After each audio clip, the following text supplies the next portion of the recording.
Baik. Ini udah berapa nih? 9 ya. Oke. Kalau 9, immersive view-nya ganti dulu deh.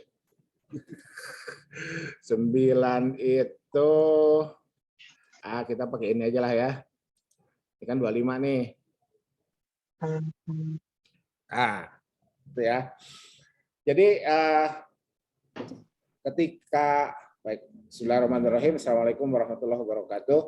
Innal hamdalillah nahmaduhu wa nasta'inuhu wa nastaghfiruh wa na'udzubillahi min syururi anfusina wa min sayyiati a'malina.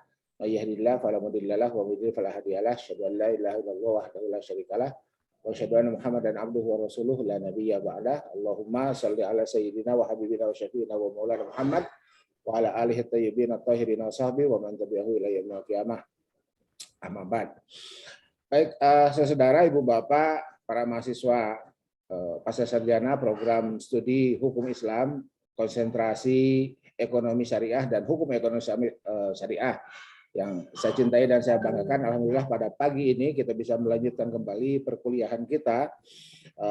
Mata kuliahnya adalah ekonomi pembangunan dan perencanaan dan disajikan di dua konsentrasi HES dan konsentrasi ES ya, konsentrasi hukum ekonomi syariah dan konsentrasi ekonomi syariah. Di beberapa pertemuan yang lalu materi sudah saya sampaikan, bahkan 6 tayangan YouTube-nya sudah. Jadi kalau 6 tayangan YouTube-nya sudah itu berarti tinggal mahasiswa nulis artikel. Ya, kan mulai dari silabus, kemudian pengantar materi ya, itu kan sudah. Dan kita sekarang hidup di paruh kedua development goals. Kan paruh pertamanya MDGs ya, Millennium Development Goals sampai dengan 2015. Paruh keduanya adalah Sustainable Development Goals, SDGs itu. Jadi dan karena kita ini S3, maka saya sendiri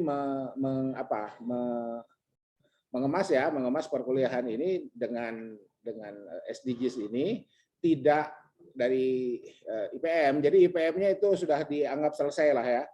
Andai ibu bapak masih membutuhkan IPM, ya bacalah buku-buku pengantar ekonomi pembangunan ya, buku-buku pengantar ekonomi pembangunan, buku-buku pengantar ekonomi publik. Jadi buku kita ini 2 ya. Yang pertama adalah Todaro Smith. Tadi dengan Pak Yendi sudah ngobrol ya sedikit terkait dengan buku itu, dan kita semua kemarin sudah saya perlihatkan sumber-sumbernya. Ibu bapak yang membutuhkan, yang belum punya judul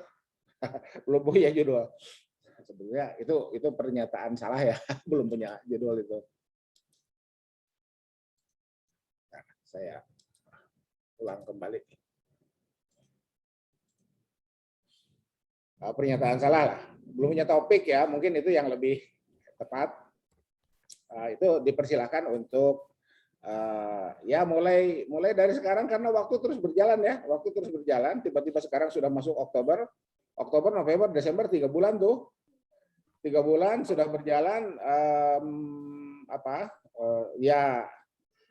jangan sampai nanti keduluan dapat surat cinta dari prodi. Untuk apa? Untuk UP ya, untuk UP. Jadi angkatan ini berhak UP itu di semester alih ya, mulai semester alih itu Januari itu. Andai ibu bapak sudah siap, dan mohon kompak ya. Mohon kompak tuh begini, kan UP itu kan tidak seorang-seorang, tunggu 5, tunggu 10, misalkan seperti itu. Jadi silakan kepala suku masing-masing sering-seringlah berkomunikasi dengan pasca terkait teknis penjadwalan gitu. Jangan sampai angkatan kakak kelas kelihatannya ada satu angkatan yang tidak terlalu kompak. Kalau angkatan 2017 itu paling kompak ya. 2018 ada yang kompak, ada yang banyak alasan lah ya gitu ya. Ya itu hak masing-masing. Nah, saya berharap angkatan 2019, 2020 dan seterusnya itu kompak, karena begini, ini pengalaman aja ya. Lihat teman tiba-tiba terjadwal UP sementara kita belum apa-apa, itu bukan terpecut ya, malah itu down itu. Ya, tiba-tiba lihat teman, wah ternyata udah ada yang UP ya, itu down itu, ya. Dan recovery-nya agak berat. Pengalaman saya 2 kali S3 tadi ngobrol dengan Pak Yendi itu. Jadi lihat teman tiba-tiba udah dapat SK itu udah ya. Itu pertama dijadwalkan UP, setelah dijadwalkan UP dapat SK. Setelah dapat SK ujian kualifikasi. Ya. Setelah ujian kualifikasi bimber atau bimber dulu, ujian kualifikasi dulu, nanti silakan dilihat aturan pascanya. Itu tambah down itu. Jadi saya berharap kompak lah, ya. Saya berharap kompak. Nah, tapi bukan berarti kompak itu ketarik ke yang lambat. Ya, misalkan gini, kenapa belum? Kan kata Bapak harus kompak. Nanti saya tunggu kawan-kawan yang lain. Enggak lah, kompaknya di awal ya. Jadi jangan sampai kemudian malah yang belum apa-apa menjadi narik yang sudah punya segalanya, punya bahan buat UP, buat bimber, buat ujian kualifikasi, itu seperti itu. Karena yang harus diingat oleh Ibu Bapak, di omongan saya berulang kali menyampaikan ini, Fabi Ayyi ala, ya, sekolah yang baik itu yang selesai, itu ya, mohon itu. Dan kita tidak meng-underestimate dengan pernyataan itu, tidak harus meng-underestimate apapun ya. Kenapa? Karena prosesnya perwalian, UP 2 ya, kualifikasi 3, bimber 4, progres 5, tertutup 6, terbuka 7. 7 fase lagi. 7 fase. Dan sekarang semester 3 sudah mau selesai. Itu ya, semester 3 udah mau selesai, dan seperti yang saya sampaikan di masa ta'aruf, nggak akan terasa tiba-tiba kita semester 3. Benar ternyata. Ya, ternyata COVID itu membuat waktu itu begitu cepat ya. Ternyata lebih cepat waktu berlalu pada saat COVID ini dibanding dengan waktu normal. Itu seperti itu. Nah, jadi itu silakan di itu. Masih bingung juga kalau mau kopi darat, ayo lah ya. Sekarang kan sudah mulai longgar ya. Tetap jaga prokes, ya. Tetap jaga prokes. Kalau mau kopi darat sekalian jalan-jalan ke Bandung lah, kira-kira gitu ya. Sekalian jalan-jalan ke Bandung, ayo kita kopi darat ya. Itu. Kalau mau sambil belajar latex, menulis artikel, ayo masih terbuka waktu sampai tanggal 5 ya daftar ya gitu. Itu silahkan. Andai kemarin itu masalah itu di membuat tabel ya, grafik. Kalau grafik itu dianggapnya picture gampang, yang repot itu tabel. Kemarin itu kan di situ ya, membuat tabel itu repot, dan ya akhirnya banyak japri ke saya, dan terutama untuk dari kakak kelas sekalian reuni katanya. Ya ayo. Jadi pelatihan itu modus reuni aja sebetulnya. Bukan pengen pelatihan tapi pengen reuni gitu ya. Seperti itu ya. Itu dari kakak kelas itu. Ya, saking rindunya ke kampus itu seperti itu ya. Bantuan bikin acara, ayo saya bilang ya. Kalau cuma sekedar reuni kan nggak dapat SPPD itu dari kantornya masing-masing. Biar dapat SPPD bikin pelatihan. Gitu. Tapi saya bilang yang dinyatakan lolos yang sudah punya draft naskah. Anda belum punya, bikin lorem ipsum. Yang penting draftnya ada. Itu seperti itu. Baik, kita lanjutkan. Oh, ini sudah mulai bertambah lagi nih. Ada 14. Ya, biar masuk immersive view semua ya.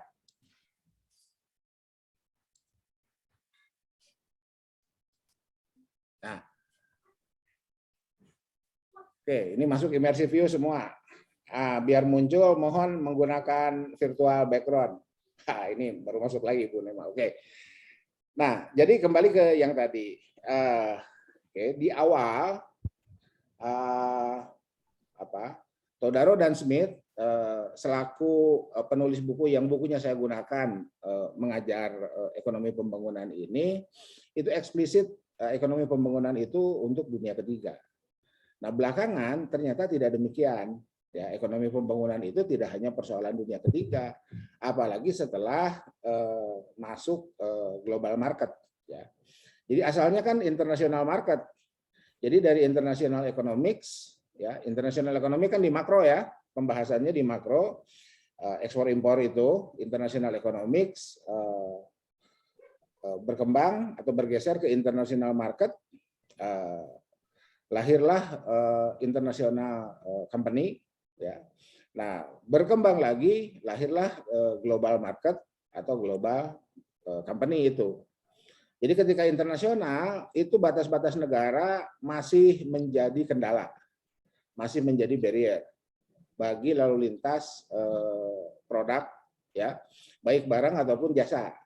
Tapi ketika sudah global market, maka batas-batas itu menjadi ya anggap saja borderless, ya, anggap saja borderless. Paling tinggal apa ya, paspor, visa dan lain sebagainya. Sekarang ke Eropa itu, ya kemarin lah, saya nggak tahu sekarang apa ada perubahan peraturan atau tidak ya. Dengan asumsi tidak ada COVID, Schengen itu ya, itu kan menjadi kita cukup punya satu paspor dan bisa keliling Eropa, kecuali Inggris dan beberapa negara yang seperti Inggris, itu kan seperti itu.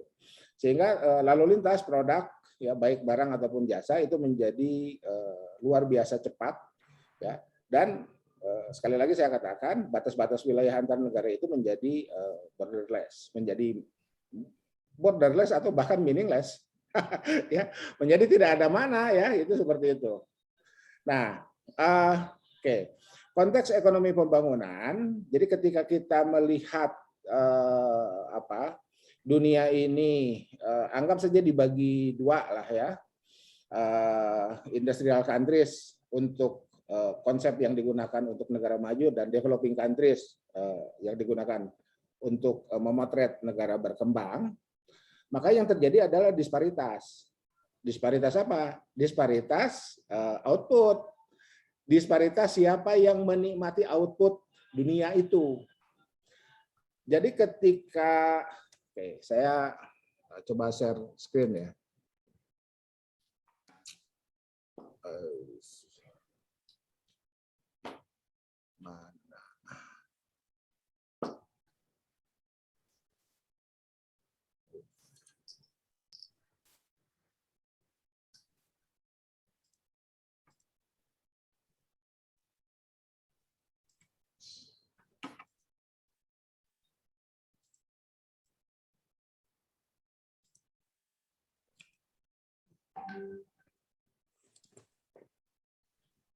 Oke.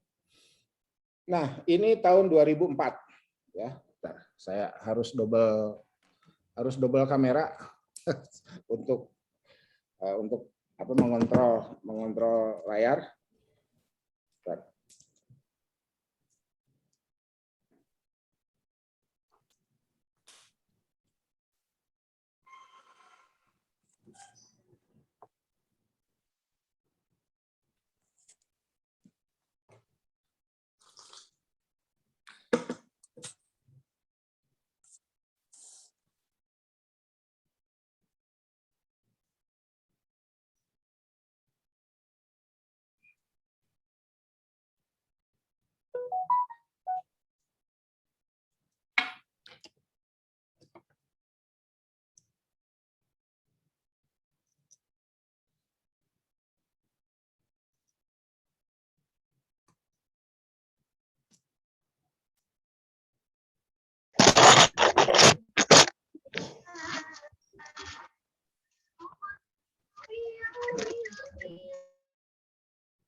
Oke.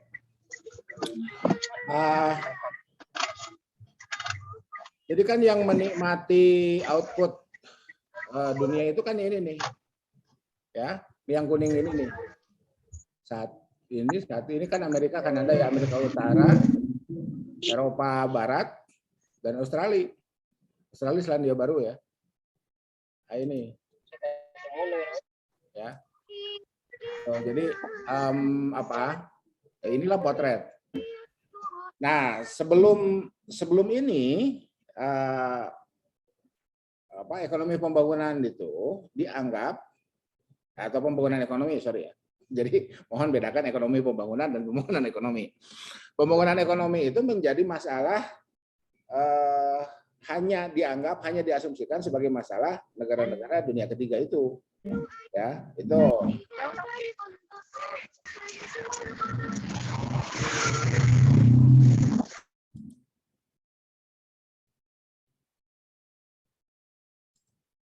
Oke.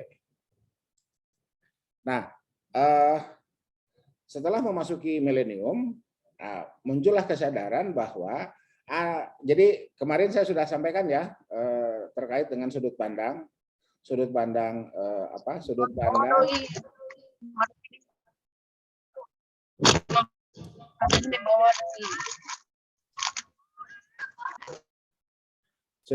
ekonomi sudut pandang pembangunan ekonomi itu. Jadi dari arah negara maju ini yang warnanya kuning ini nih ya, yang warnanya kuning ini, Amerika Utara, Eropa Barat, Australia dan Selandia Baru, ini Jepang, Korea ini sudah kuning ya, Jepang, Korea sudah kuning. Jadi agar mereka tetap kuning, tidak ada cara lain kecuali untuk mengarahkan semua negara yang belum warnanya kuning menjadi kuning. Gitu ya, itu narasi simbolik ya, narasi simboliknya begitu. Jadi agar mereka tetap sejahtera, maka sejahterakanlah orang lain. Gitu. Jadi kalau dibuat arsirannya ya itu kan pesan ekonomi Islam ya itu. Ya, jika ingin sejahtera, sejahterakanlah orang lain. Jika ingin tetap sejahtera, sejahterakanlah orang lain. Ya, itu. Dan itu Keynes ya. Jadi itu pengembangan dari Keynes. Dan orang yang menggunakan teorem itu, anggap saja itu teorem ya. Teorem itu kalau dalam ilmu fikih itu kawaid ya. Keynesian berarti ya, Keynesian mau nggak mau, suka nggak suka, kalaupun kita menolak, enggak Pak Anton, saya bukan Keynesian, saya bukan pengikut Keynes, saya pengikut Nabi Muhammad gitu. Iya. Iya gitu. Itu kayak Keynes sendiri kan menyatakan seperti itu setelah melihat data dan fakta yang terjadi di lapangan ya gitu. Ditambah lagi perhitungan-perhitungan ekonomis yang begitu canggih hari ini ya, menggunakan tools yang dibangun sedemikian rupa, apalagi sekarang apapun ilmu itu menjadi tidak bisa berdiri sendiri ya, harus terkoneksi dengan ilmu-ilmu lain, maka substansi apa yang harus dilakukan. Jadi begini Ibu Bapak, mohon maaf ya. Jadi ilmuwan itu tetaplah ilmuwan. Ya. Apapun yang dinyatakannya itu berbasis kepada paling tidak dua, ya, teori dan fakta. Teori bisa kita temukan di buku-buku babon, fakta bisa kita temukan di hasil-hasil laporan penelitian. Itu ya, ilmuwan itu seperti itu. Dengan segala konsekuensinya. Dengan segala konsekuensinya tentu saja ya. Dan konsekuensi terberat jadi ilmuwan itu digantung ketika menabrak opini publik. Gitu ya. Ketika menabrak opini publik jadi ilmuwan itu siap-siap digantung. Makanya kita memang harus pandai-pandai membuat segmen siapa yang menangkap apa yang kita ungkapkan itu. Jangan-jangan salah segmen. Ya, latul kubiaidi kumilat tahlukah ya. Jangan sampai kita sendiri kan menjerumuskan diri kita ke dalam kecelakaan ya, ke dalam kehancuran itu. Jadi disegmenlah gitu. Dan contoh segmentasi ilmu itu sudah dilakukan bahkan sejak zaman Ghazali hidup. Ya, Imam Ghazali itu kan rektor Madrasah Nizamiyah tuh, ya. Dinamika dialektika ilmu pada zaman Ghazali itu kan luar biasa ya. Dan Ghazali sendiri kan menyerang Ibnu Sina. Ya. Ghazali kan tidak setuju dengan banyak pendapat Ibnu Sina. Sebetulnya bukan hanya Ibnu Sina, para filosof ya, itu. Tapi ya yang karyanya diasumsikan sampai kepada Al-Ghazali dalam jumlah yang lengkap, maka Maka kemudian para peneliti Ghazali menyimpulkan bahwa sebetulnya yang diserang oleh Ghazali itu adalah Ibnu Sina. Dan serang menyerang di antara para ilmuwan itu biasa, ya. Yang tidak biasa itu ketika kontestasi itu ditampilkan di publik. Makanya Ibu Bapak mohon mohon kita pandai-pandai membuat atau menyusun segmen itu ya. Gitu. Menyusun segmen, memilih segmen siapa nih gitu. Jadi kalau berbicara di mahasiswa S3 kan ya bebaslah berbicara dalam kebebasan akademik itu ya. Tapi kalau sudah masuk ke wilayah publik nanti dulu ya, itu belum lagi nanti kita punya undang-undang IT ya. Gitu. Undang-undang IT itu. Ya, itu ya bisa jadi bumerang.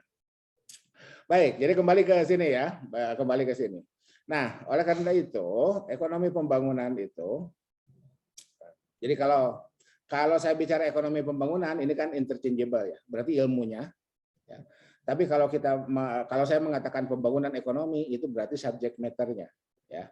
Subject matter-nya pembangunan ekonomi itu IPM. Itu saya sampaikan untuk S1, S2. Di S3 berarti MDGs, SDGs. Itu ya. Dan SDGs itu berakhir di 2030. Nanti di 2030 seluruh negara di dunia itu akan mengevaluasi perolehan dari SDGs itu. Apakah SDGs itu efektif atau tidak? Ya. Jadi proksi dari IPM diturunkan ke MDGs itu jadi 8, ke SDGs itu jadi 17 ya atau 18 ya. Nanti kita lihat lagi lah, saya lupa itu angkanya berapa, itu yang jelas tambah 10 lah, ya berarti 18 ya. Nah itu, dan di 2030 itu semua akan dievaluasi. Kenapa? Karena itu tadi, global warming. Ya. Sekarang global warming itu menjadi musuh bersama. Siapa pencipta global warming? Ya kita sendiri.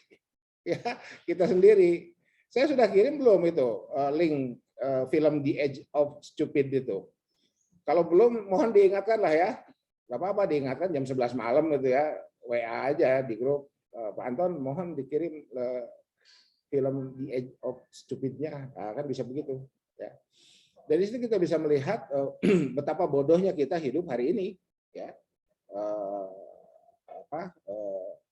ya tidak efisien, kemudian masih menggunakan bahan bakar fosil, ya, itu di negara yang menjadi apa ini ya, ini kan khatulistiwa nih. Nah, apakah energi terbarukan pembangkit listrik tenaga matahari sudah digunakan atau belum? Saya jadi ingat cerita Pak Deden Effendi ya, Pak Deden Effendi dan Prof. Ain waktu ke Belanda. Beliau kan pernah mengikuti short course di Belanda itu ya, Pak Deden dan Prof. Ain itu. Dapat ya mata kuliah dari beliau, angkatan ini ya. Itu beliau kan dapat sendirian. Itu sudah berapa pembangkit listrik tenaga matahari di negaramu dibangun? Ya, itu. Jadi daripada membangun pembangkit listrik tenaga nuklir misalkan dengan segala risikonya dan membangun pembangkit listrik tenaga air yang mengorbankan banyak pihak, kenapa tidak di setiap lintasan ini nih, lintasan khatulistiwa ini dibangun pembangkit listrik tenaga surya yang nyaris tidak memakan korban apapun. Ya, bahwa di situ ada investasi, iyalah ya. Apapun kan pembangunan itu ada investasi. Gitu. Nah, oleh karena itu Ibu, Bapak, saudara, para mahasiswa yang saya cintai dan saya banggakan, mulai masuk milenium itulah kemudian muncul kesadaran bahwa masalah yang dihadapi oleh negara dunia ketiga adalah masalah semua umat manusia, 7 miliar itu. Sejumlah 7 miliar kurang lebih manusia ya sebagai penduduk planet bumi ini, dan planet bumi ini kemudian disebut sebagai desa buana. Ya, satu desa aja. Jadi kalau ini Indonesia nih, Indonesia kemana nih? Mau kemana? Mau ke mana Libya misalkan ya, ini pindah RW aja nih, ya. Ya, pindah desa lah ya, atau pindah kecamatan gitu ya, atau pindah kabupaten gitu ya. Jadi ini satu desa aja ya, satu desa. Dia kalau desa Buana satu desa itu berarti kan pindah RT RW, hanya bergeser RT RW. Itu seperti itu. Nah, muncul pertanyaan, apa yang diharuskan, apa yang harus dilakukan oleh negara-negara maju itu ya untuk merubah warna-warna yang belum kuning ini ya, itu menjadi mendekati kuning ya. Jadi ini Rusia 2004 masih kuning tua nih, belum kuning muda ya. Rusia 2004 ini.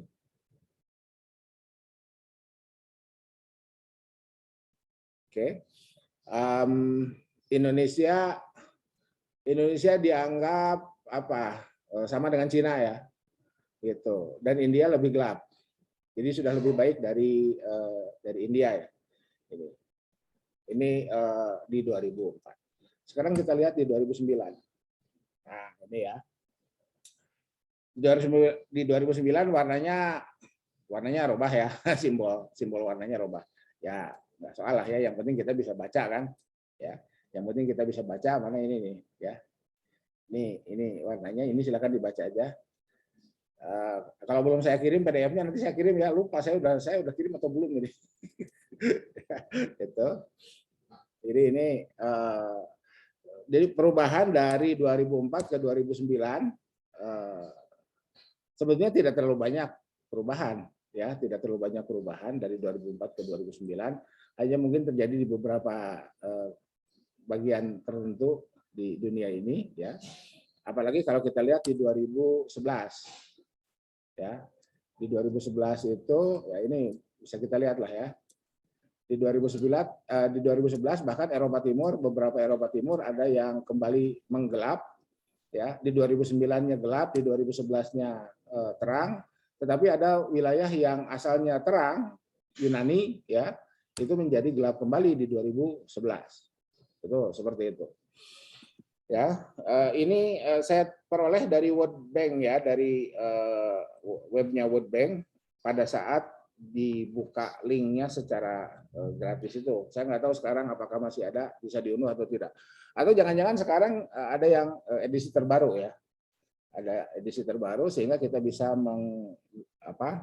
memotret atau mengetahui secara cepat ya, relatif cepat kondisi pembangunan ekonomi di seluruh wilayah dunia ini. Nah, saya masuk dulu ke wilayah penelitian. Jadi bagi ibu bapak yang belum punya topik tema, ya. Jadi gini ibu bapak, siapapun pembelajar ekonomi pembangunan, ya, itu harus memposisikan dirinya sebagai warga dunia. Bukan lagi warga Cipadung, bukan lagi warga Bandung, bukan lagi warga Jawa Barat, ya, bukan lagi warga Indonesia, tapi warga dunia. Itu ya, itu. Tapi andai ibu bapak menemukan fakta fenomena yang ada di masing-masing daerahnya, itu bisa dilakukan risetnya dengan menggunakan pendekatan ekonomi pembangunan. Itu ya, saya ulang ya, apa yang saya pernah sampaikan di beberapa pertemuan lalu. Jadi ketika contohlah saya warga Kota Bandung diundang ke Cianjur ya. Kan minggu kemarin tuh contohnya seperti itulah ya, oleh satu perguruan tinggi di Cianjur misalkan. Mana? Unsur lah, nggak apa-apa ya saya sebut nama. Hitung promosi juga ya, dan Unsur udah lebih dari 2 kali ngundang saya. Nah, maka terjadi ekspor produk dalam bentuk jasa. Pendidikan misalkan. Nah, itu seperti itu. Nah, kemudian pulang dari sana saya dibayar. Karena apa? Karena Unsur kan bukan di bawah Kemenag. Sekarang kan nggak bisa Kemenag dibayar oleh Kemenag ya. Saya diundang oleh misalkan ibu bapak di sini ada dosen PTKI luar Bandung. Dosen Bengkulu ada yang Bengkulu. Pak siapa? Pak Henry. Ada Pak Henry. Saya diundang oleh UIN Bengkulu ya. UIN Bengkulu itu UIN Fatmawati ya. Saya diundang oleh UIN Fatmawati, saya nggak bisa dibayar tuh. Ya, itu seperti itu. Nah, andai contohnya seperti tadi. Nah itu dalam konteks ekonomi pembangunan itu sudah ekspor impor antar region. Makanya ada regional economics. Oke, sebelum saya lupa ya. Jadi buku kita selain Todaro Smith itu ada bukunya Stiglitz, The Economy of the Public Sector, The Economy of Public Sector. Tuh. Saya gunakan juga buku itu untuk menjelaskan bagaimana terutama aspek fiskal ya, aspek fiskal menjadi sesuatu yang tak terhindarkan dalam proses pembangunan ekonomi itu. Dan di buku Stiglitz itu dinyatakan secara tegas bahwa modern taxes, perpajakan modern, mungkin saya pernah sampaikan ya, ini saya ulang aja. Perpajakan modern itu bersumber dari Bible. Luar biasa ya, gitu. Ya kalau bersumber dari Bible berarti kan bersumber dari Wahyu kan, gitu kan? Bersumber dari Wahyu. Dan di Bible kan asnafnya cuma 4, di Quran 8. Itu. Jadi kalau kita menggunakan edisi berapa? 5 abad sebelum kelahiran Nabi terakhir, Wahyunya 5 abad sebelum kelahiran Nabi terakhir, berarti asnaf zakat tite apa? Bacanya tait ya. Saya sering menyebutnya tite itu. Persepuluhan itu cuma 4 ya. Nah, kemudian di edisi berikutnya, di edisi revisi, kalau mau disebut revisi ya, gitu. Di edisi berikutnya Wahyu itu turun dalam Al-Quran disebutkan 8. Gitu. Dan skala prioritas yang bisa kita buat narasinya, fakir miskin. Disebutkan fakir dulu kemudian miskin ya. Disebutkan fakir dulu kemudian miskin. Dan Wahbah Zuhaili, Ibu Bapak boleh cek di tafsir Al-Munir ayat itu innama shadaqatul lil fuqara wal masakin, di situ Wahbah Zuhaili menyoroti wau. Innama shadaqatul lil fuqara wal masakin. Nah, waunya di situ itu Wahbah Zuhaili secara tegas menyatakan itu harus lit tartib. Nah, ini belajar ekonomi pembangunan di UIN kan masuknya ke tafsir, masuknya ke hadis gitu ya. Biar kelihatan UIN-nya lah. Gitu ya. Gitu. Nah, lit tartib. Dan Wahbah Zuhaili secara tegas menyatakan wafit tartib lahul maqasid. Jadi prioritas. Nah, sekarang kalau kita kembali ke sini ya, ya persoalan pembangunan ekonomi itu ya kalau kita menggunakan IPM ya itu tadi kan taraf hidup yang layak. Ketika taraf hidup yang layak menjadi sorotan, berarti hari ini masalah dunia itu ada di taraf hidup yang tidak layak atau belum layak.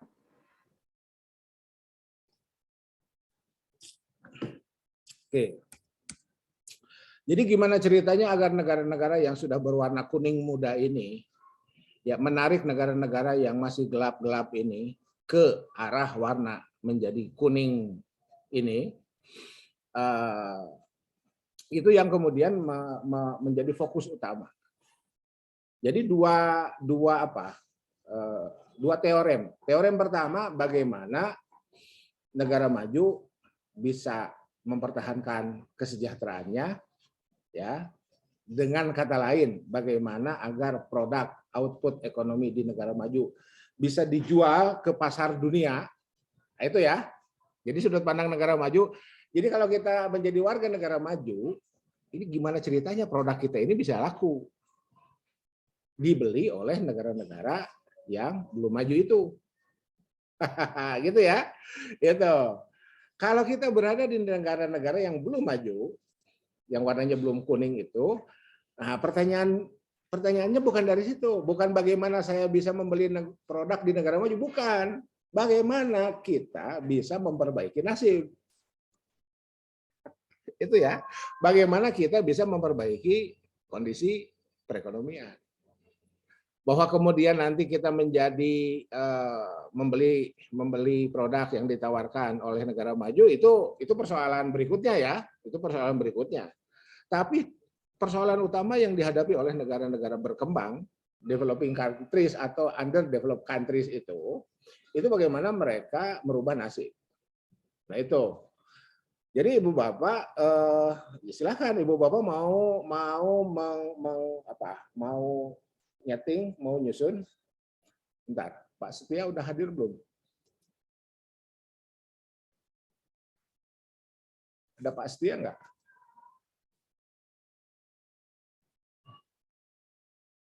Pak Setia atau Pak Prof. Fauzan? Belum ya? Oke, nggak apa-apa. Barangkali mau hadir, tapi kalau enggak juga nggak apa-apa. Gitu. Oke, jadi pastikan dulu kita berada di wilayah mana, ya. Jadi kembali ke proposal ya, kembali ke proposal. Proposal yang akan kita susun itu kita berada di sudut pandang mana. Itu satu itu. Yang kedua, analisisnya untuk HES itu kan hukum internasional, ya kan? Iya, masuknya kan dari hukum internasional tuh, hukum internasional, perjanjian dagang, WTO, ya, free trade area dan lain sebagainya. Itu bukan banyak celah ya, itu masih menganga itu, ya, masih menganga itu. Nah, sementara kalau untuk ekonomi ya silakan gunakan, mau time series boleh, ya, mau cross section boleh, mau analisis data panel boleh. Itu tanpa kita harus keliling dunia loh, ya, itu tanpa kita harus keliling dunia.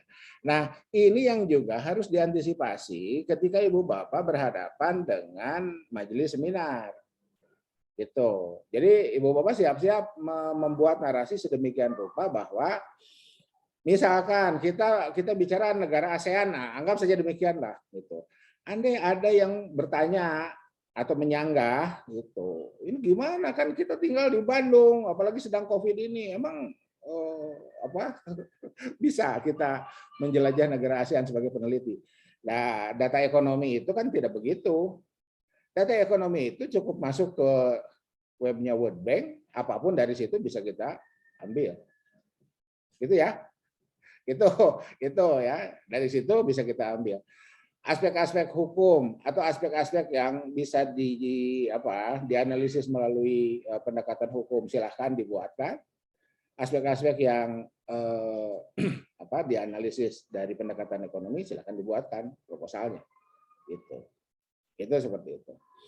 Nah, oke. Nah, kembali ke pertanyaan tadi.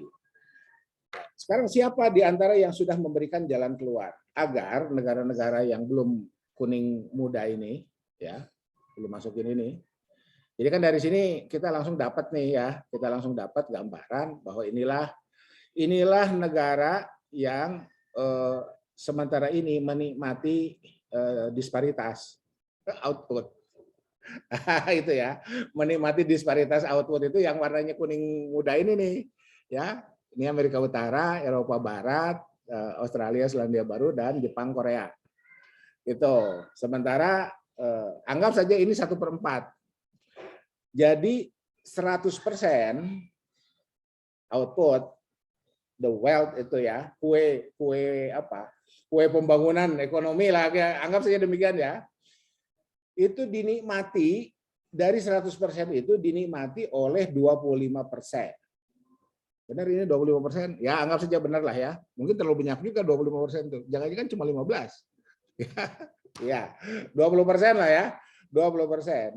Jadi yang 80%-nya ya terburuk kalau kita mau menggunakan istilah yang tegas. Ya, terburuk. Kita berada dalam wilayah yang lemah. Itu. Nah, itu. Dengan kata lain, 80% negara di dunia ini ya hanya bisa menikmati 20%. Jadi dibalik ya, itunya angkanya gitu. Output dunia. Nah, asalnya itu kata negara-negara maju ya. Emang gue pikirin asalnya gitu. Nah, sekarang gue pikirin deh, gitu ya. Kenapa lo jadi mikir? Iya kan gue juga butuh market kan gitu. Ya, produk negara maju hanya dinikmati di negaranya masing-masing, itu kan hanya mendongkrak GDP. GDP-nya ya dalam negeri kan gitu. Sementara sekarang perkembangan pasar dunia sendiri kan sudah mengglobal market, ya, sudah mengglobal market, berubah dari internasional market ke global market. Itu seperti itu. Nah, bentar. Saya stop share dulu. Saya mau nyari dulu ini. Mau nyari dulu apa? Bukunya Prahalad ya, sebentar. Ya, sambil saya nyari, barangkali ada yang mau ditanyakan? Silakan.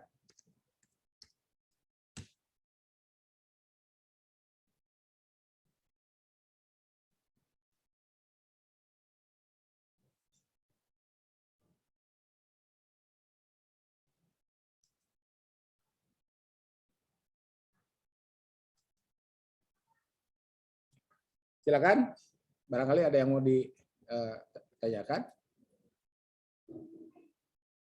Jadi 6 tayangan YouTube dari pertemuan-pertemuan yang lalu.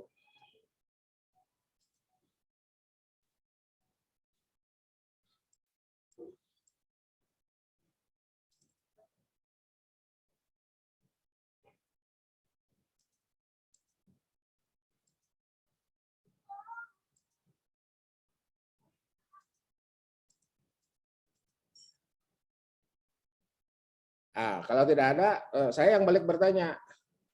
Tinggal berapa orang yang belum punya topik buat menulis, menyusun proposal. Pertanyaannya optimistis ya, tinggal berapa orang. Berarti asumsinya kebanyakan sudah punya. Saya masih abu-abu, Bro. Gitu. Itu gini Pak, gini. Jangan apa, jangan terlalu apa ya, apa istilahnya? Saya lagi nyari istilah yang tepat ya. Jadi gini Pak, gimana caranya selesai? Tulis saja, ya. Gimana caranya selesai? Tulis saja. Jadi jalan terbaik menyelesaikan disertasi itu menulis disertasi. Gitu aja Pak. Ya. Jadi gini, saya kasih bocoran dapur masing-masing yang sekarang sudah pada jadi dosen Ibu Bapak ya. Dulu ketika masih menjadi mahasiswa, yang menghantui pikirannya sama. Saya ini bisa nggak nih nulis disertasi? Bisa selesai nggak? Andai jawabannya bisa, ini bagus nggak? Ini pantas nggak? Gitu. Makanya cukup banyak orang yang nggak mau disertasinya disimpan di perpustakaan. Apa? Malu.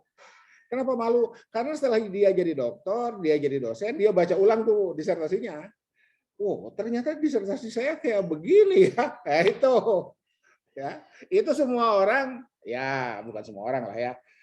Kebanyakan itu mengalami itu. Ya. Kebanyakan mengalami itu. Jadi mohon disingkirkan dulu lah yang begitu-begitu itu ya. Gitu. Jadi siapapun yang belum punya bahan, segeralah tulis seperti apa, ya seperti yang sering saya sampaikan itu. Yang jelas ada fenomenanya.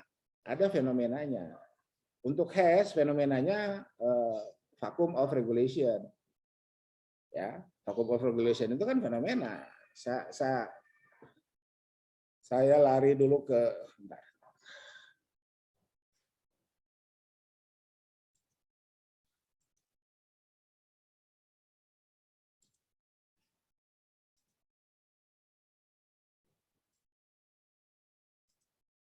Saya lari dulu ke artikel saya ya. Artikel kami.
Ini Pak, ini artikel kami yang terakhir itu ya, yang asalnya sama lah.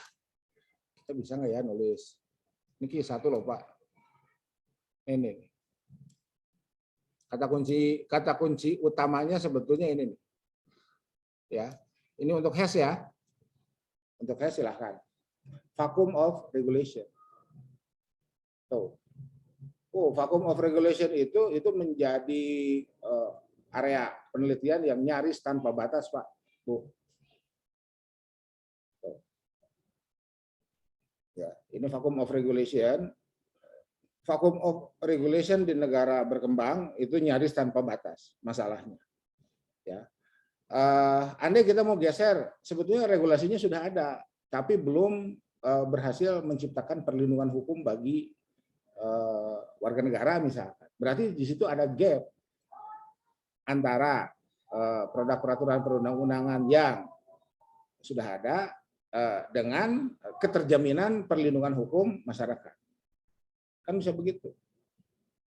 Apalagi kita sekarang punya Undang-Undang Produk Halal 2014 itu ya. Gitu. Nah ternyata setelah dilihat, loh kok cuma segitu ya.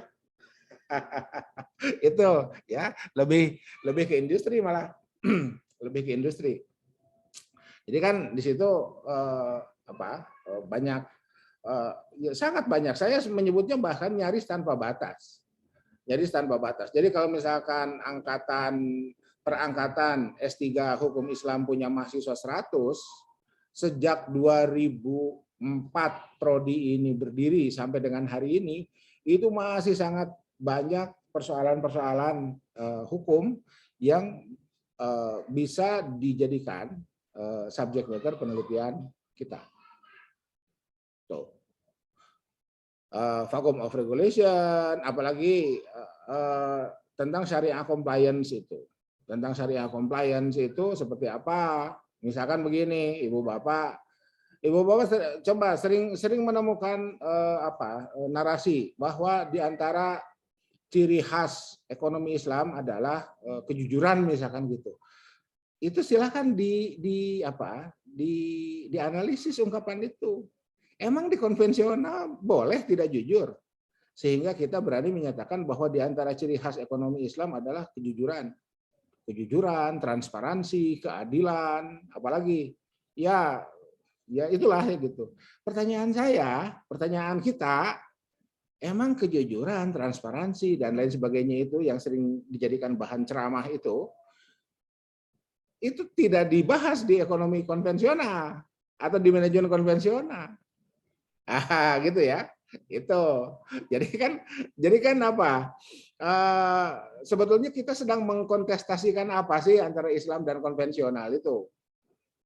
Nah, kan gitu. Riba, ternyata riba ada 2. Ribawani itu ya. Saya coba ketik ulang ya. Biar ingat aja nih. Ya.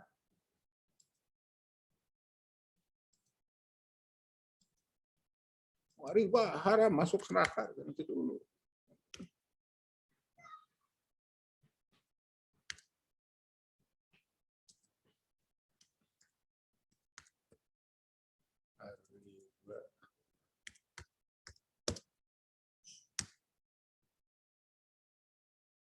Nah, ini ya. Nah, itu ya. Tuh. Nah, ini. Ini silakanlah. Yang begini-begini. Jadi kalau mau mulai dari sumber normatifnya, di wilayah akademik itu nggak ada yang selesai, Ibu Bapak. Yang selesai itu cuma satu, di wilayah penataran. Selama itu bentuknya kajian, kita jangan menutup pintu kajian. Ya, tuh di wilayah akademik itu, di wilayah kajian itu nggak ada yang selesai, nggak pernah ada tafsir tunggal. Sehingga kalau begitu kebenaran itu warna-warni di wilayah akademik, nggak ada kebenaran tunggal itu. Tuh ya, dan saya omongkan ini hanya di kelas. Urusan YouTube-nya nanti publik itu urusan lain. Ya, ini saya omongkan di kelas loh ya. Nggak pernah ada tafsir tuh, nggak kajian tuh nggak pernah selesai. Kalau kita ingin selesai, nggak usah kuliah, ikut penataran, selesai. Itu ya, kuliah itu harus membuka kontestasi, harus membuka kemungkinan-kemungkinan, harus membuka alternatif-alternatif. Ya, itu yang yang mohon diingat betul itu, Ibu Bapak saudara calon PhD, calon doktor. Ya, andai misalkan di benak Ibu Bapak sekarang masih tertanam kebenaran itu hanya satu, seperti apa pendapat gue? Itu mohon ta'aruf lagi lah. Ya, itu mohon ta'aruf lagi ya. Itu mohon ta'aruf lagi itu terkait dengan apa yang akan kita segera selesaikan ini ya. Tinggal 1 semester lagi kuliahnya, tinggal nyusun disertasi dan berselancarlah ya. Nyeburlah ke laut akademik itu, nanti di laut itu dapat hiu ya, kita dapat hiu, dapat paus ya dapat paus, dapat cumi, dapat apapun silahkan. Yang penting menyelamnya harus pakai oksigen, bawa pengaman, bawa kompas bawah laut ya agar tidak tersesat. Itu. Di mana finishnya? Di sidang promosi dinyatakan lulus. Itu finishnya di situ. Setelah itu baru kita berhak studi atau penelitian mandiri. Itu ya. Itu ya. Jadi ini oke. Nah, sekarang mana buku yang Prahalad itu? Nah, ini Ibu Bapak ya. The Fortune of the Bottom of the Pyramid. Ya, subjudulnya Eradicating Poverty Through Profit. Ini ya. Jadi ini silakan dibacalah ya. Nih, Enabling Dignity and Choice Through Market. Ya. Nih, ini orang India nih yang nulis nih. Ya, namanya juga Prahalad dia dari nama kan kita tahu bahwa dia orang India. Kayak kalau kita dengar ada orang bernama Asep, itu udah pasti Sunda itu. Ya. Nih. Oke, ini ada filosofinya. Ya, for developing product and service. Ini ada, silakan Ibu Bapak ambil satu tema dari sini dibuat proposalnya bisa. Ya, makanya saya selalu meminta Ibu Bapak menulis artikel itu, menulis paper, menulis makalah itu. Nah, coba ini lihat. Ini ya. Less than $2 a day. Ya. Those 4 billion people who live on less than $2 per day. Di kita ini masih banyak. Kenapa? Dari mana Pak Anton tahu? Gini rasio kita masih 0,39. Saya enggak tahu nih COVID, apakah Gini rasio kita naik lagi atau enggak. Ini kan persoalan kita. Masa dari sini kita nggak bisa bikin disertasi? Ya, gitu. Gini rasio di kabupaten kota tempat Ibu Bapak tinggal lah, itu lihat tuh. Datang aja ke BPS-nya, kalau misalkan nggak ada di web, datang ke BPS, cari 10 tahun terakhir, pakai analisis data panel, kecamatan di Kota Bandung ada berapa ya? 20 misalkan, 20 kali 10 tahun udah 200 tuh datanya ya. Bisa itu. Masa dari sini aja kita nggak bisa menulis? Ya. 4 billion people who live on less than $2 a day. Ini kita, ini kan wajah kita. Ya, ini wajah kita. Tuh. Landasan normatifnya ya kailah dulatan bainal agniya, tu'khadhu min agniyaihim wa turaddu ala fuqarihim. Wah, landasan normatifnya udahlah ya. Ya, tiap Jumat kita dengar itu para khatib menyampaikan itu, tiap subuh kita dengar para penceramah menyampaikan itu. What next? What next-nya dijawab oleh kita selaku mahasiswa S3 pasca sarjana dimanapun, termasuk di dalamnya UIN. Oke ya, jadi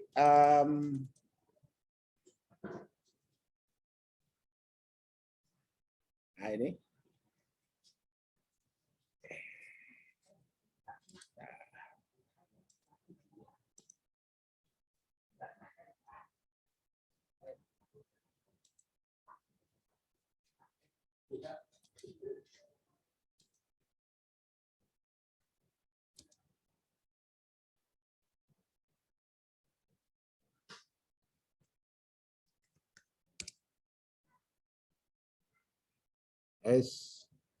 Ini masih English.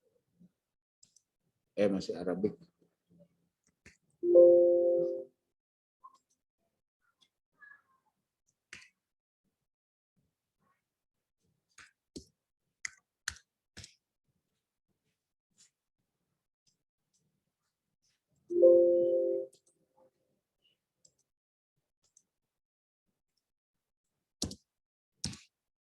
Nah,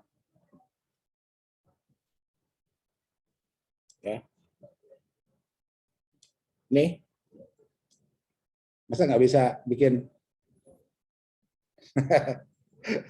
bikin bikin disertasi dari sini? Ini kan ini yang ditawarkan oleh oleh Prahalad itu ya. Tuh. Nih. Nah, ini masuk ke MDGs karena ini buku ditulis 2004. Belum ke SDGs ya, buku ini. Nah, inilah disparitas kita ini.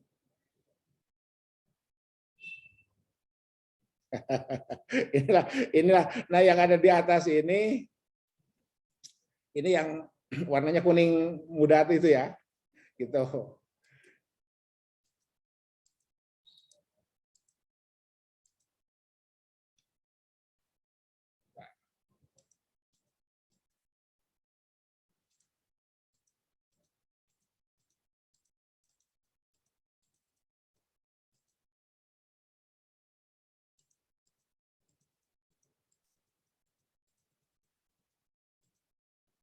Lewat. Sorry.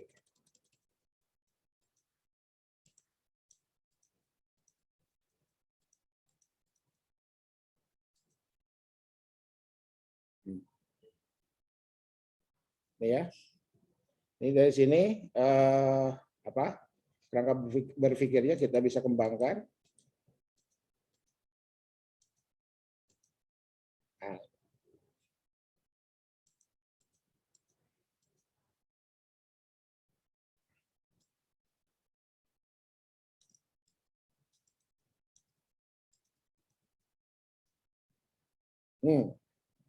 Ini economic development and social transformation. Ya, hubungannya seperti ini. Tuh. Nah, dalam ekonomi pembangunan, private enterprise ini, karena tadi saya mengatakan bahwa kita ini desa buana, jadi ya perusahaan apa? Apa perusahaan yang kemarin ramai itu? Perusahaan vaksin ya. itu kan G2G. Nanti kan bisa G2P ya, government to people, atau C2G atau C2P. C itu corporate ya, corporate to government, corporate to people. Ini unsur-unsurnya nih, ya ada development and aid agencies, ada civil society, organization, and local government. Nah, BOP itu bottom of pyramid ya, BOP consumer, BOP entrepreneurs. Itu ya. Di sini di buku ini itu berbicara cukup panjang dan cukup lebar, cukup panjang lebar terkait dengan CSR. Jadi CSR itu tidak sekedar buang sia, ya, tidak sekedar buang sia. Zakat, infak itu tidak sekedar kewajiban. Udah pokoknya saya udah mengeluarkan zakat. Urusan kemiskinan tetap besar, urusan Gini rasio tetap tinggi, ya. Jadi kan paradoks pertumbuhan ekonomi itu terjadi ketika Gini rasio tetap tinggi. Bukan paradoks.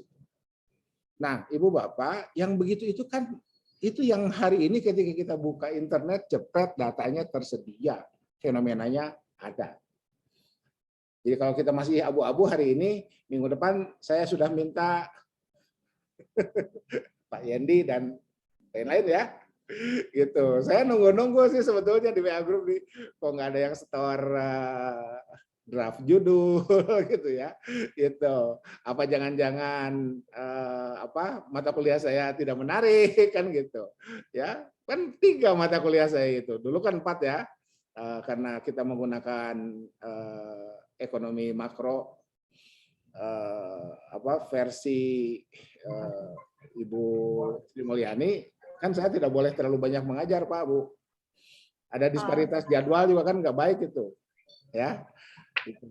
Tidak boleh. Jadi saya bahkan mestinya cukup 1 mata kuliah, ya. Jadi kalau misalkan saya di semester kemarin ngajar, ya, di semester sekarang nggak usah ngajar lah.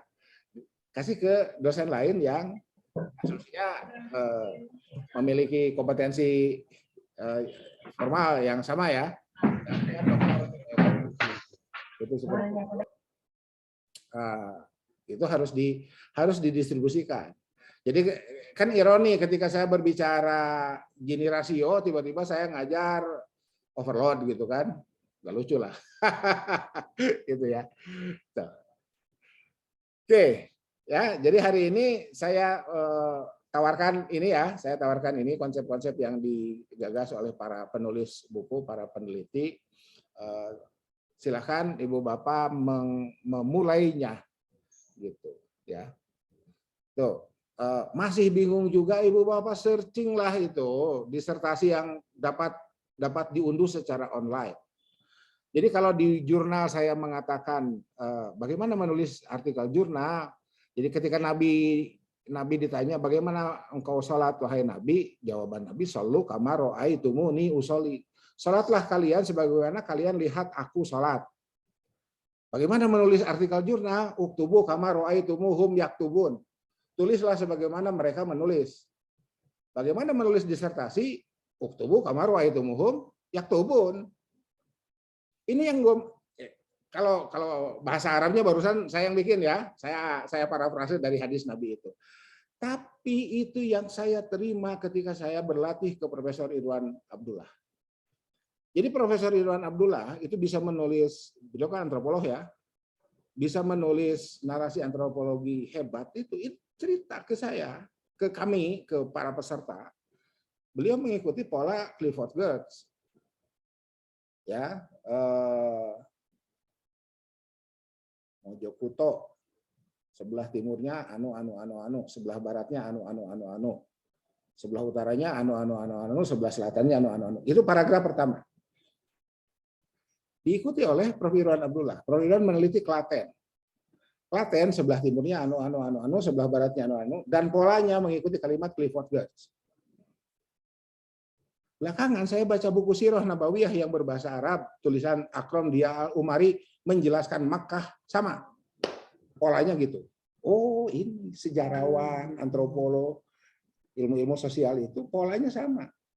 Ibu Bapak boleh baca itu buku Sirah Nabawiyah yang tulisannya Akram Dia Al-Umari itu, Sirah Nabawiyah Sahihah itu, ketika menjelaskan Makkah, itu Makkah berada di sebuah lembah, sebelah timurnya Gunung Anu, sebelah selatannya Gunung Anu, baratnya, utaranya. Jadi mau Clifford Geertz, mau Umari, mau Prof. Irwan Abdullah, mau siapapun, polanya sama. Nah, kita memiliki pola yang sama itu biasanya, yang setahu saya ya, itu hasil penataran. Subjek, predikat, objek. Kita belajar bahasa. Itu harus sama itu polanya. Gitu ya. Nanti ada objek yang didahulukan, ada induk kalimat, ada anak kalimat. Jadi yang benar saya memakan pisang. Bukan pisang memakan saya, strukturnya begitu. Tapi kalau kita baca bahasa Arab dan salah-salah baca sakalnya, boleh jadi kita menerjemahkannya menjadi pisang memakan saya. Gitu ya. Jadi bahasa itu. Ya, itu seperti itu. Mohon izin bertanya. Ya, silakan. Ini Pak Prof, ya mungkin nggak tahu kalau yang lain ya. Kalau saya yaitu masih bingung menentukan tema itu selain apakah layak atau tidak gitu. Masih bingung yaitu pemisahan antara HES dan ES itu. Khawatirnya gitu ini kurang tepat. Oke. Saya menemukan masalah seperti Satu-satu ini. dulu, Bu. Oh iya. Ya, Kekhawatiran itu segera diselesaikan dengan perwalian. Ibu temui dosen wali. Itu ya. Itu ya. resepnya itu dulu. Kalau bisa bahkan apa yang disampaikan oleh dosen wali ibu rekam pakai MP3 recorder dari HP kita kan ada tuh ya MP3 recorder ya, rekam aja Bu. Itu Oh, baik. ya. Dan ikuti saran beliau. Yang jelas masalah yang sekarang muncul di mahasiswa, Ibu HES atau ES? ES Pak. Masalah yang muncul di mahasiswa itu lebih banyak di ES. Karena banyak yang akhirnya para dosen wali menyarankan analisisnya seperti HES. Karena prodi kita hukum Islam. Iya. Itu. Nah, oleh karena itu, ingat Bu ya, ini resep dari saya, ikuti saja. Ya, andai kita ES, ternyata analisisnya mirip-mirip HES, nggak apa-apa, ikuti saja. Nah, di mana kita berlatih mengartikulasikan ES, ya di artikel jurnal itu Bu. Itu makanya saya jadi bagi saya kenapa saya selalu bicara dan saya ulang itu, Ibu menulislah artikel jurnal, publishlah, biar kita melewati proses pendidikan ini saling melengkapi. Kita paham betul Bu di UIN Bandung itu yang kuantitatif itu tidak banyak. Itu ya, mohon dimaklumi. Makanya prodinya tetap hukum Islam. Nah, kenapa Pasca berani membuka ES untuk konsentrasi? Karena ketika masih prodi hukum Islam murni, belum ada konsentrasi, ada disertasi dan Ibu boleh lihat di Pasca, disertasinya Ibu Elisma, itu pakai analisis kuantitatif.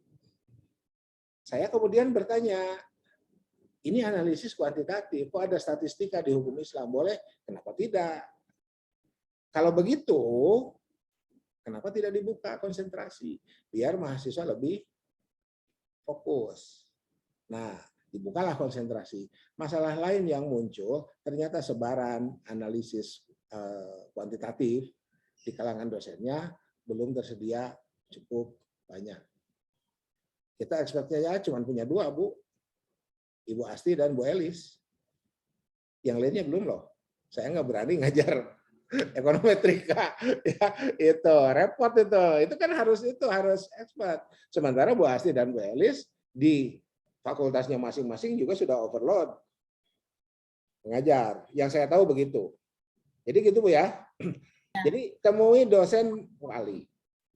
Ya. Datang minta saran. Ya. Andai dosen wali itu bertanya, rencananya mau apa? Sampaikan. Ya, jadi kita jangan jadi gini, ada seni berkomunikasi dengan dosen wali yang ujung-ujungnya tujuannya adalah memperoleh ACC tanda tangan untuk SUP. Gitu ya. Itu. Jadi ada seni dulu lah di situ, ya. Temui dosen wali, bismillah. Nah, andai di antara ibu bapak ada yang dosen walinya saya, nah ada saran berikutnya.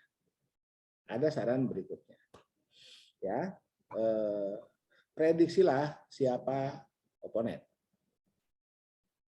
Ya, itu prediksi siapa oponen. Ini urusan kuliah di S3 itu begitu Bu. Waktu saya di Jakarta, waktu saya di Unpad kemarin, saya di Jakarta tuh habis loh. Ya, habis oleh ini. Aduh, ini jadi nggak, ini saya harus edit ya, nggak boleh ditayangkan di publik YouTube. Saya habis hanya oleh seorang. Jadi ada disparitas nilai yang luar biasa. Ya, yang satu ngasih 95, yang satu ngasih 70, saongkosen ya. Nilai saya itu, nilai disertasi saya. Yang satu yang ngasih nilai 95, yang ngasih nilai 95 itu guru besar UI. Almarhum rahimahullah ya. Yang ngasih nilai 70, dosen muda UIN Jakarta.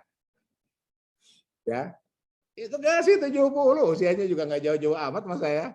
Itu. Nah itu persoalan itu ya. Makanya lagi kuliah S3 itu sering-seringlah puasa Senin Kamis, tahajudnya yang asalnya 8 rakaat jadi 12 rakaat gitu Bu ya. Panten 4 rakaatnya kan doib. Ya nggak apa-apa ya, doib-doib juga hadis ya. Gitu, asal jangan palsu aja hadisnya. Gitu.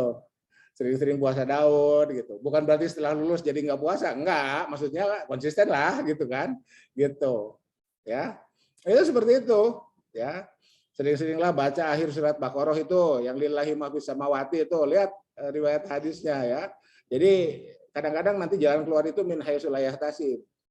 Ya, kita nggak tahu nih, oh, ternyata jalan keluarnya dikasih Tuhan langsung jepret gitu. Nah, itu seperti itu. Ya. Tahajud itu kan kaulan sakila ya. Ya, kaulan sakila. Dan saya termasuk orang yang tidak menyarankan ibu bapak baca Robbi Shrah li Sodri untuk berhadapan dengan orang. Selama itu masih normal.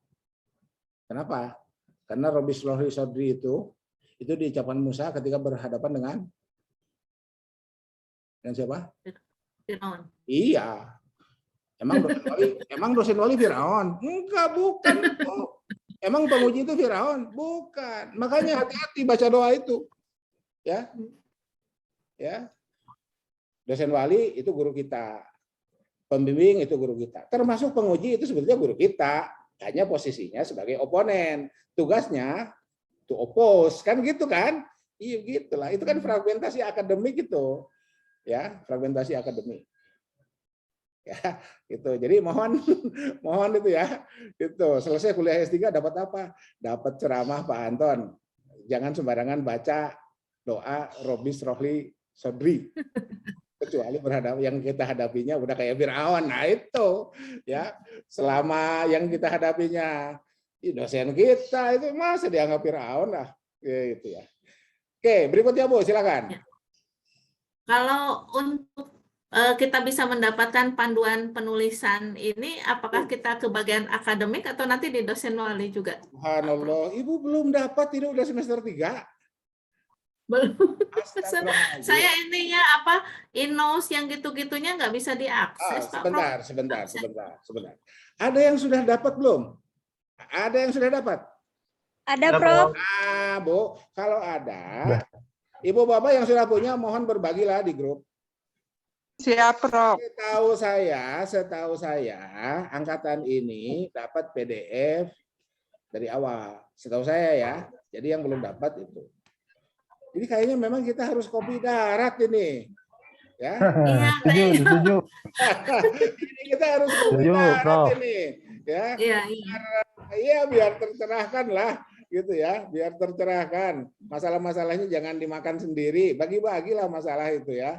Biar nanti ada kemarin ya, kita sudah merencanakan untuk kopi darat ini PPKM, Pak Prof. Kalau jadi gini ya, kan kalau cuma sekedar kopi darat kan itu tadi, makanya saya bikin pelatihan menulis latek itu ya. Itu kan judul kopi darat sebetulnya ya. Itu judul kopi darat. Jadi kalau mau misalkan nanti kita bikin khusus sama kelas ini, silakan, ayo gitu ya. Cukup. Jadi gini, kan itu yang luring itu kan 150.000, itu ada yang protes ke saya. Pak Anton jangan dumping dong, jangan mentang-mentang Pak Anton udah kaya, itu kan begitu sampai begitulah. Saya bilang, siapa yang kaya? Saya bilang gitu ya. Itu Pak Anton ngasih harga terlalu murah gitu. Nah, saya bilang akhirnya kan saya harus ngomong asbabul wurudnya. Ini sebetulnya acaranya reuni mahasiswa pasca, alumni gitu. Tapi kan nggak lucu reuni mahasiswa pasca gitu kan, kayak anak SMP aja. Bikinlah pelatihan. Gitu. Jadi gimana caranya agar kan masing-masing yang dinyatakan lolos tuh dia kan berhak dapat SPPD dari instansinya masing-masing kan gitu. Dapat SPPD, pulangnya juga bawa ilmu. Nanti kalau ditanya oleh pemberi SPPD kan harus bikin laporan ya, mana kegiatannya, ada fotonya, ada artikelnya, bukti submit, bukti review dan seterusnya. Kayak begitu. Jadi kalau cuma sekedar kopi darat kemudian ngobrol hahaha kan gak lucu juga ya, mahasiswa S3 itu reuninya kok kayak begitu gitu. Jadi dikondisikanlah seperti yang barusan dan Ya mari ya, saya sih nyantai aja gitu. Dan nanti kalaupun mau saya kan nggak perlu yang kayak yang mau seperti tanggal 7 itu ya, cukup beredar di WAG terbatas saja, cukup beredar di WAG terbatas, tapi suratnya resmi agar ibu bapak juga bisa memperoleh bantuan dana dari instansinya masing-masing. Nah, gitu ya. Gitu. Bagi yang sudah ada instansinya, bagi yang belum ada instansinya, ya itu tadi reuni, biaya reuni ya, gitu. Itu seperti itu. Gitu Bu ya? Iya. Satu lagi, Ya, Pak Prof, silakan. barangkali saya minta masukan saja. Saya kan kebetulan saya juga praktisi di BMT.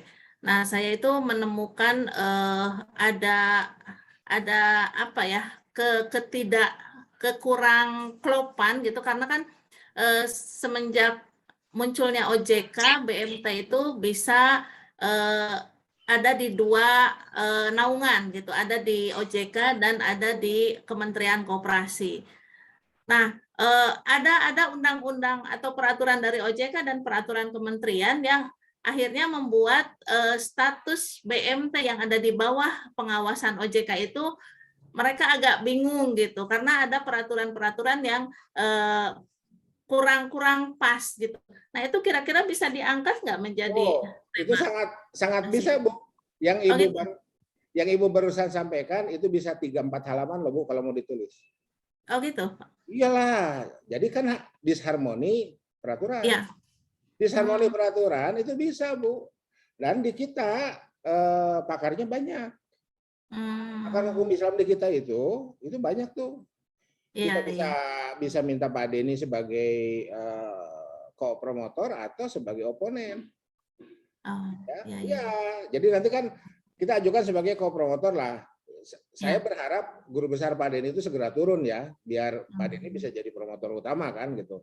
Andai belum, Ibu Bapak bisa menggunakan, bisa milih profesornya yang lain. Nah, minta Pak Denny, ya. Minta siapa? Minta Pak Aden Rosadi. Meskipun Pak Aden sebetulnya hukum keluarga, tapi Pak Aden perundang-undangannya kuat. Itu ya, minta Pak Ija Suntana tuh, ya. Pak Ija Suntana tuh kuat tuh perundang-undangannya. Politik hukumnya ya. Minta siapa? Ada Prof Fauzan Ali Rashid. Prof Fauzan Ali Rashid itu kan politik ekonomi Bu. Betul. Ya, Prof Fauzan Ali Rashid itu. Jadi dan Prof Fauzan Ali Rashid itu kan dosen kita sekarang. Yang kelas HES ya, itu jadi kita bisa itu Bu, ya. Berarti itu tema itu bisa masuk di ES ya, Pak, ya. Di ES ya. Sangat bisa, tinggal bagaimana kita mengartikulasikannya, menuangkannya dalam tulisan sehingga ketika dibaca oleh paling tidak ya di awal oleh dosen wali, oh iya ini ada disharmoni peraturan. Oh, baik. Berarti pada saat kita masuk maju ke dosen wali itu sudah bawa ini ya, bahan tulisan. Minimal adalah 5-10 halaman gitu. Kalau ditanya mana? Ketika ditanya mana kan kita dapat. Gitu ya. Jangan begini Ibu Bapak, mohon ini. Mohon maaf ya. Jangan begini. Pak, saya mau ngobrol dulu. Aduh. Ternyata bingung juga. Kita selaku dosen wali bingung apa mau ngobrolin gitu ya. Nanti Ibu Bapak pulang lupa tuh dosen wali itu. Kenapa? Karena yang datang seperti itu juga nggak cuma kita, ada orang lain, ya gitu. Nah, sementara kan itu tadi ya, mohon bawa MP3 recorder, bawa pulpen di naskah yang kita print 5-10 halaman itu dicoret-coret lah, ditulis-tulis itu ya apa yang diomongkan oleh dosen wali kita. Nggak ada cara lain Bu, setahu saya pengalaman 2 kali saya ngambil S3 itu seperti itu. Ya, baik. Baik, terima kasih masukannya Pak Prof. Sama-sama. Yang lain? Prof, nanya Prof. Silakan. Prof, terkadang tuh saya ngalamin kendala tuh karena promotor itu sudah punya umbrella risetnya gitu loh Prof. Jadi kita secara nggak langsung harus mensinkronkan hasil riset yang rencana riset kita itu dengan sudah tatanan, sudah umbrella risetnya promotor tuh gimana ya Prof? Sinkronkannya itu Prof. Itulah dinamika romantika S3 Pak. Nggak cuma Bapak yang begitu. Itu tadi kenapa saya dapat 70 nilai, kan 69 itu nggak lulus, Pak. Dapat nilai 69 itu disertasi itu nggak lulus. Itu karena berbeda apa yang saya temukan dengan temuan dia. Dengan temuan beliau itu. Tapi sampai sekarang saya hormat ke orangnya. Itulah, Pak. Gitu. Makanya tadi dia bahkan sejak awal, sejak ta'aruf saya selalu mengatakan kuliah yang baik itu yang selesai, kita harus membuka lebar apapun yang akan kita hadapi. Nah, andai Bapak punya apa ya? Punya rencana riset bla bla bla seperti itu, belum bisa diwujudkan dalam disertasi, jangan dulu masukkan dalam disertasi, Pak.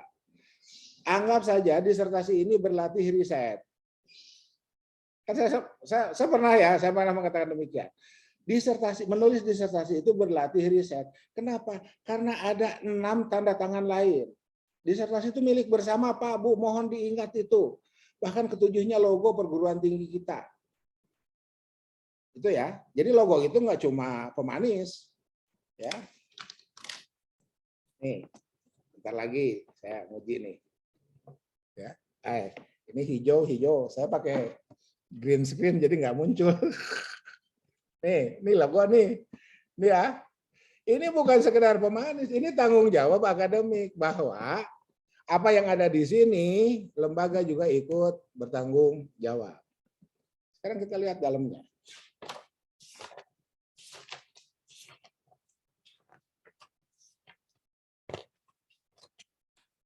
Ya.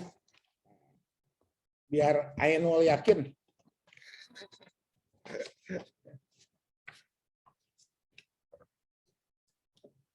Ini ya, biar Ainul yakin ya. Pak Anton lebay. Ya, ini nih. Nih, ini adalah orang yang bertanggung jawab untuk apa yang ditulis di sini. Gitu. Jadi kalau kita punya idealisme, gagasan, original menurut kita, belum bisa kita masukkan ke dalam disertasi, tunda dulu. Selesai Ibu Bapak dinyatakan lulus dalam ujian promosi, besoknya langsung itu tuangkan. Terbitkan sendiri. Nama sendiri, penerbit sendiri, tanggung jawab sendiri. Gitu Pak, Bu.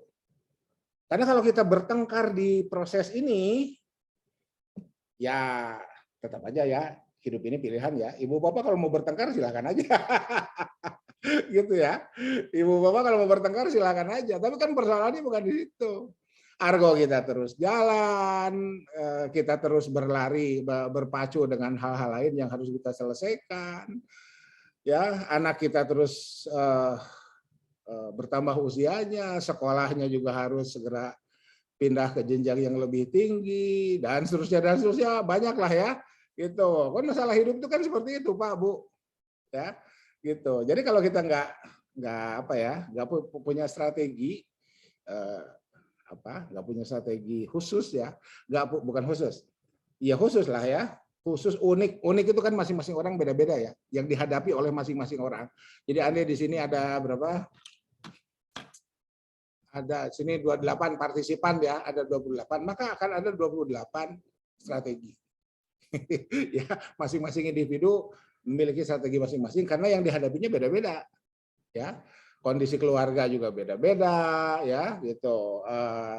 Kondisi ya dan lain-lain lah ya. Ya, biar nggak kemana-mana ngomongnya, nanti malah kemana-mana ngomongnya itu, gitu ya. Oke, udah 2 jam nih, ya cukup lah ya, cukup ya untuk tiga kelas ya, untuk 3 kelas ini cukup. Silahkan dimulai saja, Bismillah saja ya, Bismillah, tawakalna ala Allah. Kalau lagi meeting, kalau lagi sendiri tawakaltu ala Allah. Meskipun saya tetap menggunakan tawakalna ala Allah. Ya. Kenapa? Karena proses ini melibatkan banyak orang. Ya. Jadi saya tidak menggunakan tawakaltu, tapi saya menggunakan tawakalna ya. Karena apa? Karena melibatkan banyak orang. Ibu Bapak, ini sekedar berbagi aja. Saya tetap mendoakan semuanya. Jadi guru-guru saya yang sudah almarhum itu ya, bahkan sejak SD saya tetap mendoakan mereka. Ya, saya tetap mendoakan mereka rahimahumullah, wafarahumullah dan seterusnya. Ya, itu. Saya doakan guru-guru saya yang sekarang masih ada, ya. Saya doakan teman-teman sejawat, saya doakan murid-murid saya. Itu ya. Jadi gitu. Jadi kalau saya aja mendoakan ibu bapak, jangan lupa ibu bapak juga berdoa. Untuk siapa? Minimal untuk diri sendiri, untuk guru-guru ibu bapak yang lain, untuk teman-teman sejawat dan lain-lain. Ya, semakin kita mendoakan siapapun yang ada. 28 orangnya 3 kelas. Ya, Yang semakin 12, kita, ada yang 12. semakin sering mendoakan siapapun yang ada di sekitar kita, insya Allah semoga semakin dimudahkan semua urusan kita. Oke, ceramah duha ya yang barusan ya 5 menit. Mari kita tutup dengan doa kafaratul majlis. Subhanakallahumma wa bihamdika asyhadu an la ilaha illa anta billahi taufiq wal hidayah billahi bisabilil haq nasr minallah wa tunqarib wa basyiril mu'minin wallahu muwaffiq ila aqwamit thoriq. Tetap semangat. Assalamualaikum warahmatullahi wabarakatuh. Waalaikumsalam warahmatullahi wabarakatuh. Mohon Pak Prof. Oh,